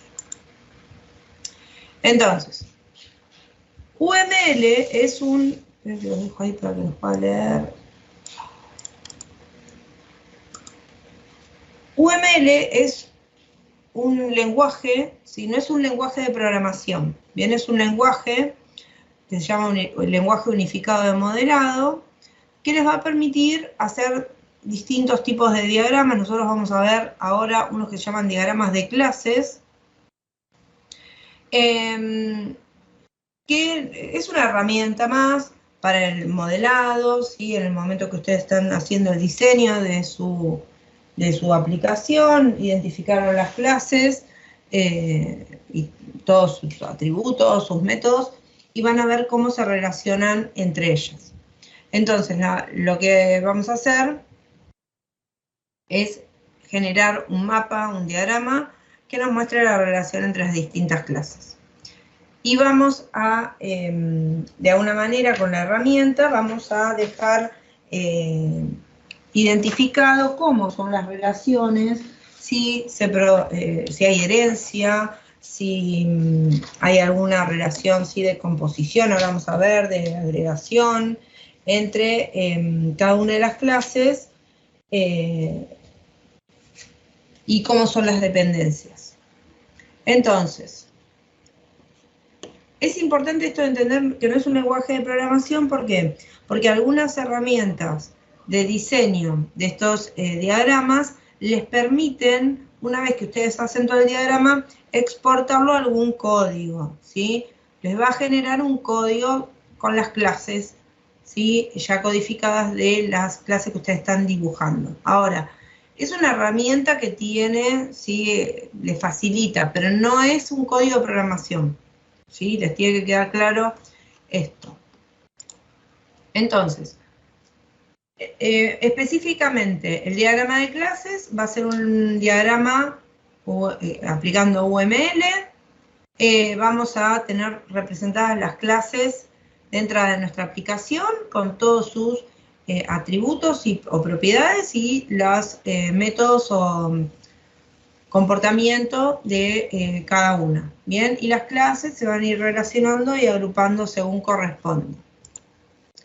Cuando nosotros vemos un diagrama de UML y vamos a ir viendo cada una de las clases, vamos a tener un dibujo similar a este, sea como un rectángulo, un cuadrado, ¿sí? Con tres sectores bien claros, ¿sí? Un sector superior, un sector central y un sector inferior, donde en el sector superior tendremos el nombre de la clase, en el sector central tendremos los atributos, y en el sector inferior vamos a tener cada uno de los métodos o operaciones que realiza, que puede realizar la clase. Siempre el nombre de la clase, recuerden que vamos a ponerlo en singular. En UML, cada uno de estos sectores que recién nombramos van a tener un nombre especial que para el nombre de la clase lo vamos a llamar identidad. El sector central va a ser el estado y el sector inferior, donde están los métodos, llamaremos comportamiento.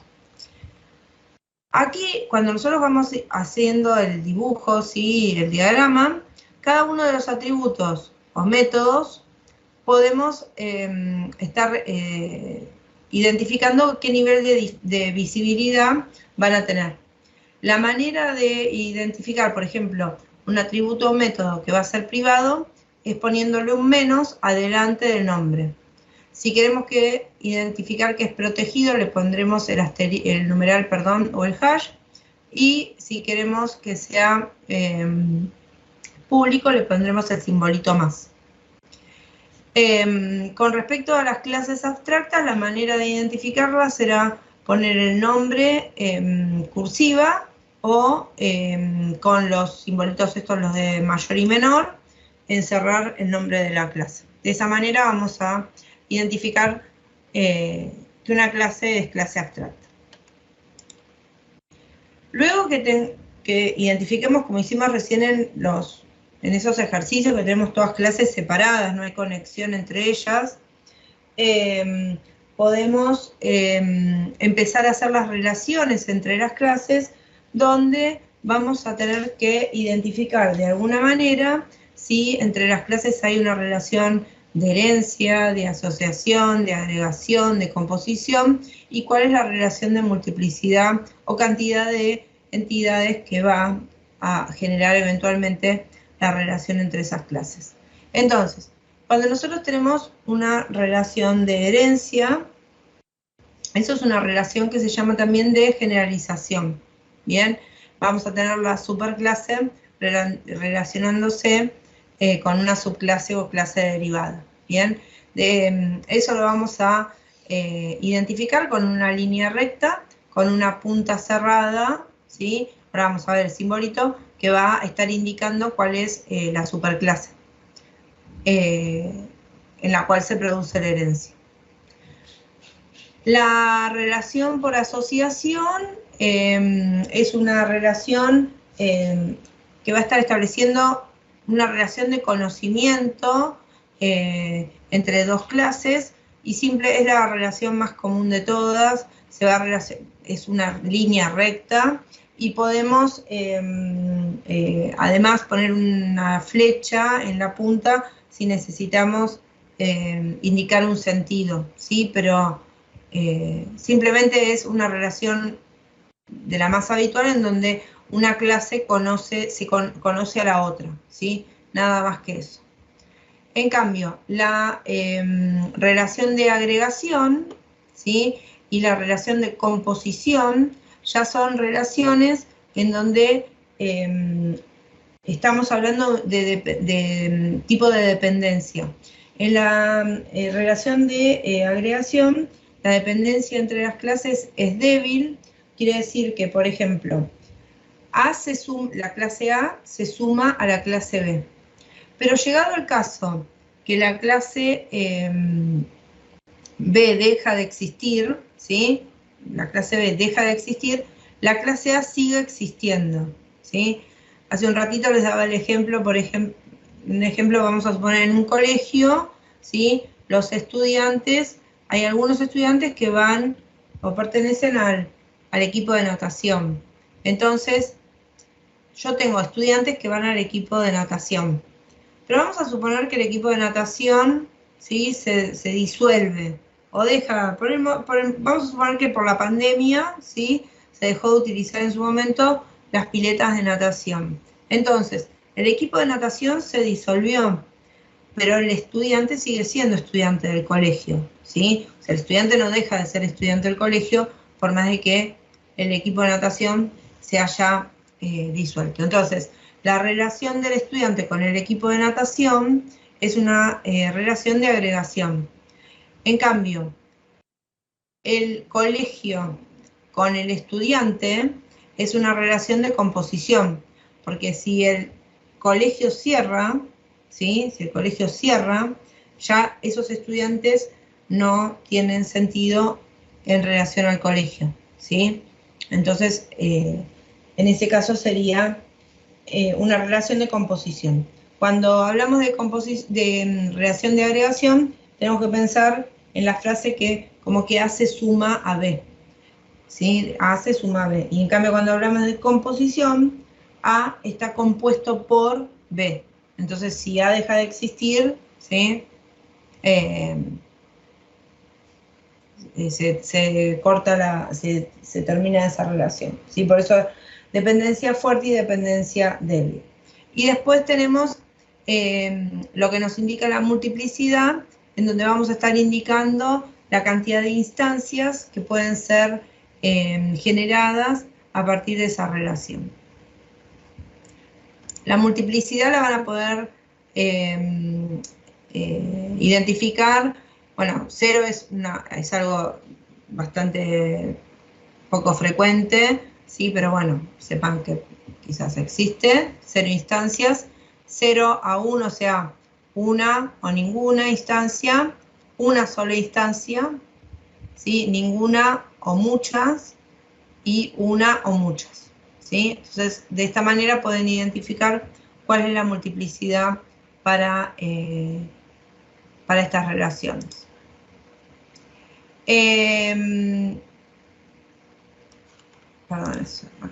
Y después tenemos, bueno, acá tenemos herencia, asociación, la que hablamos recién, que las vamos a tener identificadas con cada una, ¿sí? de las relaciones acá de manera visual.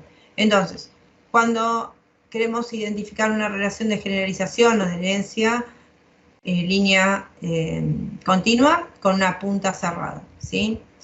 También podemos tener, ¿sí? Parecido al tema de herencia, la de realización, o sea que A implementa a B, ¿sí? En el caso de interfaces o clases abstractas, la línea va a ser punteada con la punta de la flecha cerrada.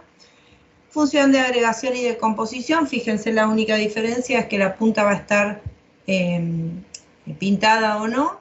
Si la relación es de agregación o relación débil, ¿sí? Será la punta abierta, ¿sí? Y si no, va a ser pintada cuando la relación es una relación de composición o fuerte. Y después, relaciones de asociación, van a tener, ¿sí? Las comunes. Acá, en muchos casos, no van a tener la puntita de la flecha, en otros sí, ¿sí? Que indique la dirección, si no, van a tener simplemente unido las dos clases con una línea nada más. Y las de dependencia, ¿sí? Con la línea punteada.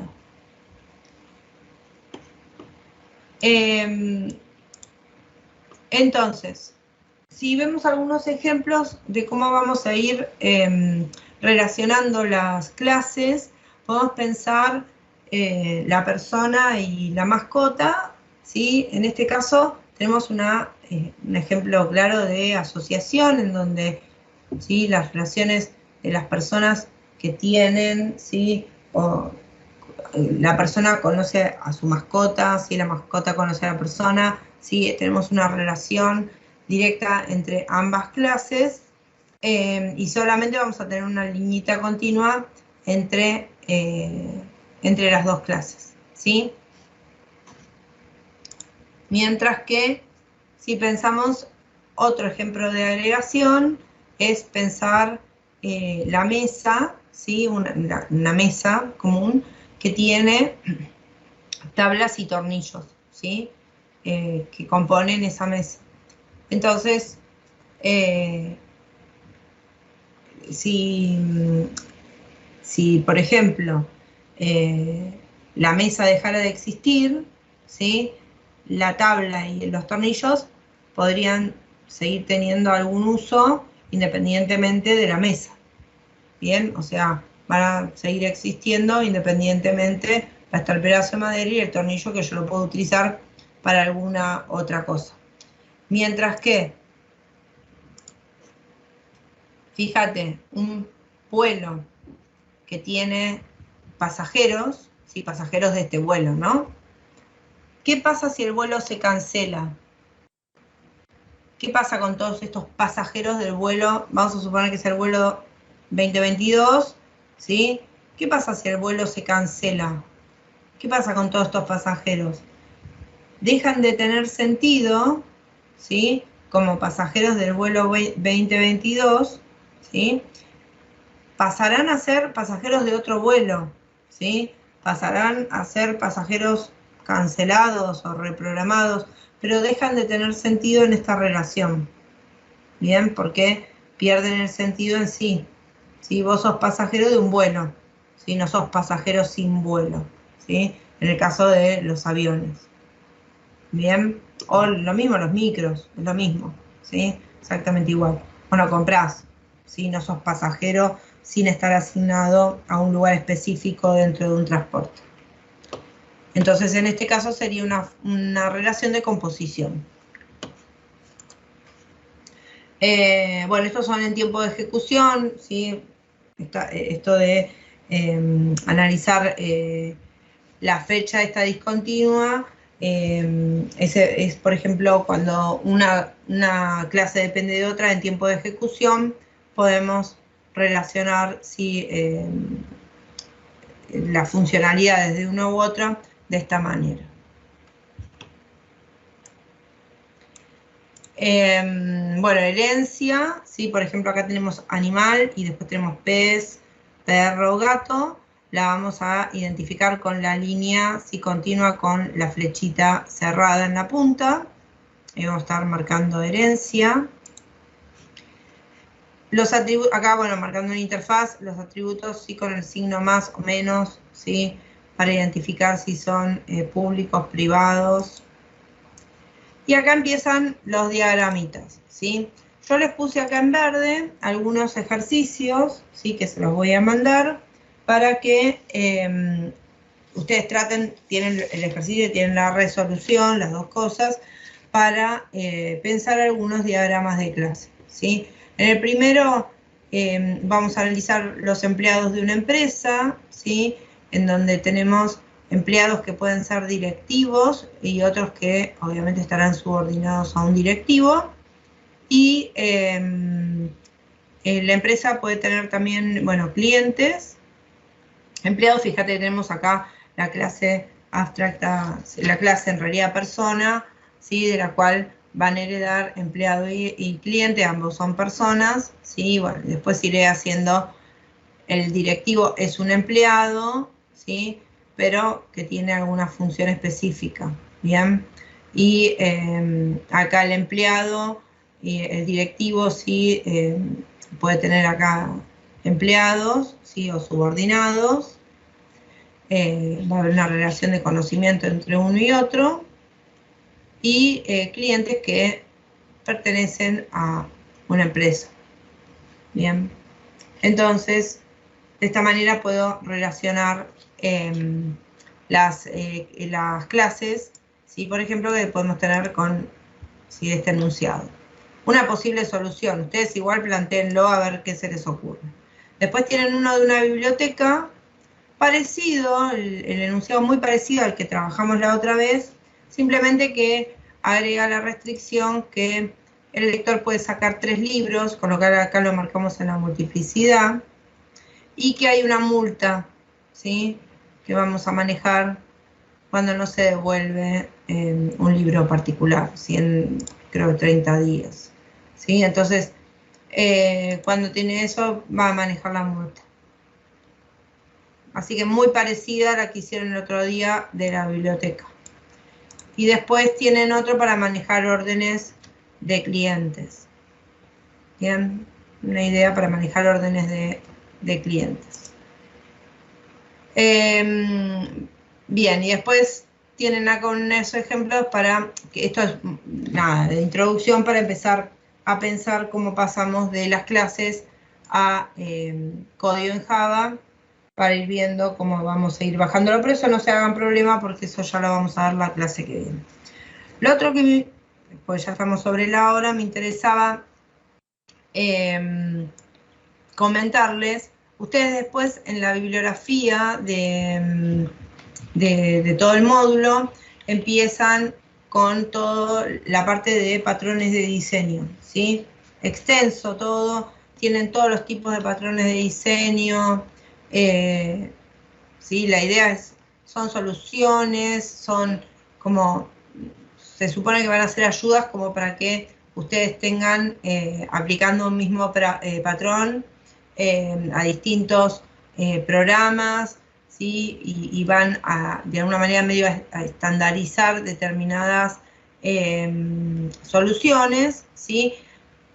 Van a ver que se van a entrar en todo eso y van a abrir en patrones creacionales, estructurales, de comportamiento, y de cada uno hay un montón, ¿sí? Hay algunos que se plantean, digamos, las soluciones de manera un poco natural, ¿sí? Como lo harías sin saber que estás aplicando un patrón, y otros que, digamos, son soluciones a veces un poco forzadas para obtener determinado resultado pensando en esa forma.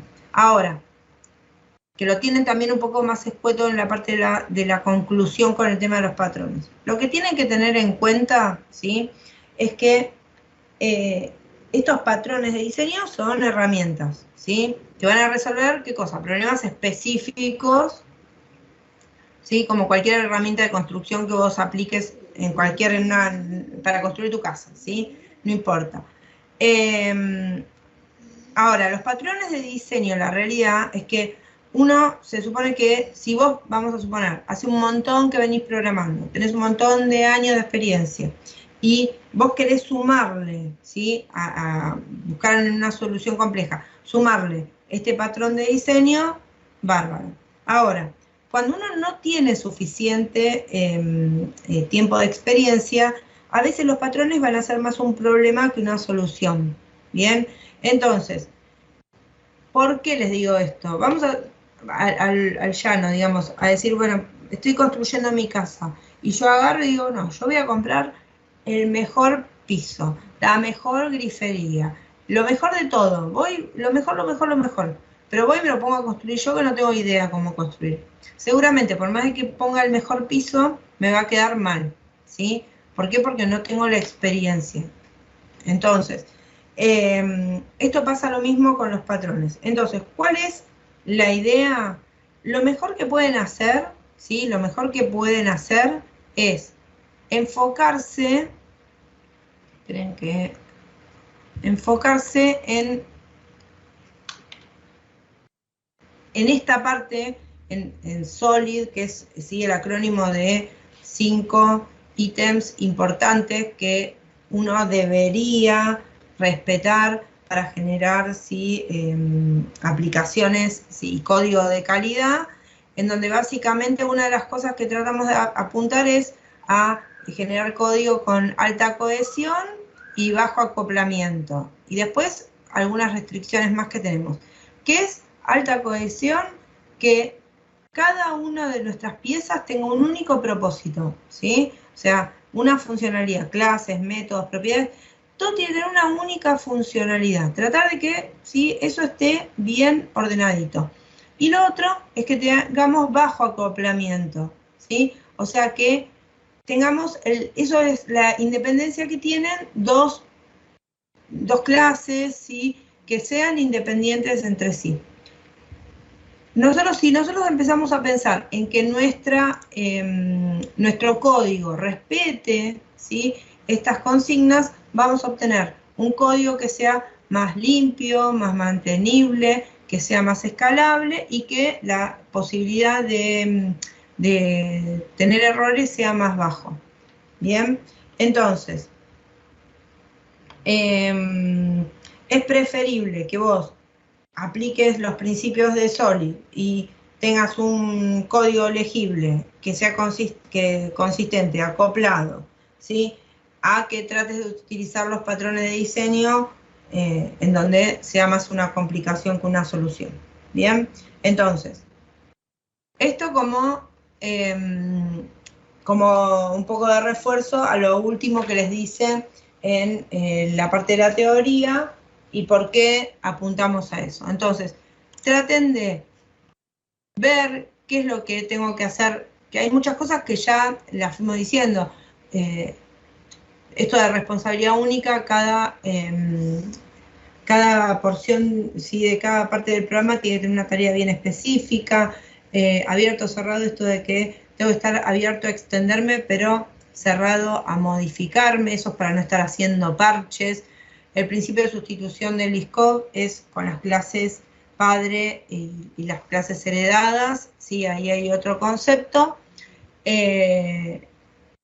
Los métodos que no utiliza, esto de si yo tengo subclases, tengo que pensar bien cómo defino el diseño de las clases, porque si tengo métodos que son específicos de una clase, como estuvimos hablando, el tema, por ejemplo, de la velocidad de crucero de un auto, no tengo que poner en autos que no tienen posibilidad de tener velocidad de crucero, activar velocidad de crucero. Ese método estaría mal diseñado en una solución, ya que ese auto no tiene velocidad de crucero y no debería tener esa implementación en ese lugar.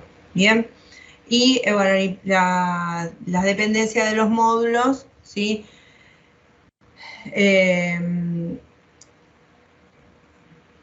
Si yo respeto, ¿sí?, estos lineamientos, seguramente empezaré a hacer un camino en donde dentro de un tiempo que yo adquiera experiencia, pasar a aplicar un patrón de diseño sea mucho más natural y mucho más sencillo que tratar, ¿sí?, sin experiencia de hacerlo.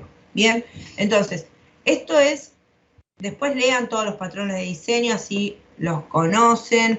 Hay ejemplos después de comparación con esto, aplicando estos principios para ver si a qué nos estamos refiriendo en cada uno, pero lo más importante es entender sí que esto siempre es un camino, ¿sí? Esto del diseño, de la programación, ¿sí?, del desarrollo es un camino.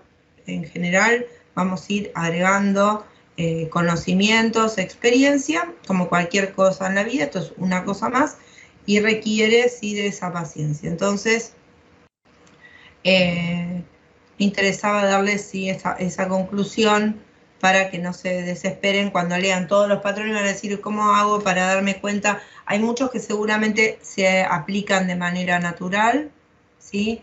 De manera natural, incluso sin estar pensando explícitamente que estás aplicando un patrón de diseño, pero a eso llegas después de estar programando bastante tiempo, ¿sí? No sé si se entendió hasta donde vimos. La idea, yo les voy a subir todos los archivos por una carpeta compartida, que ustedes trabajen. Los que no llegaron a leer todo el contenido del módulo, traten de leerlo. En lo que yo les mando hay como un resumen de las cosas. Obviamente en todo el contenido tienen un montón de cosas más. ¿Sí se entiende? ¿Alguna duda, consulta?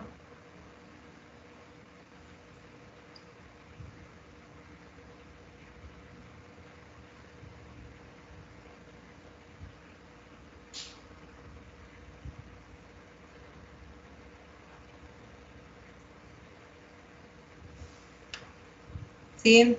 Bueno. Bueno, si no tienen dudas, los libero, así ya no los aburro más. Y bueno, seguramente mañana entren al foro y se pueden bajar los archivitos. Voy a cargar hoy a la noche, así ya los tienen. Nos vemos semana por medio entonces.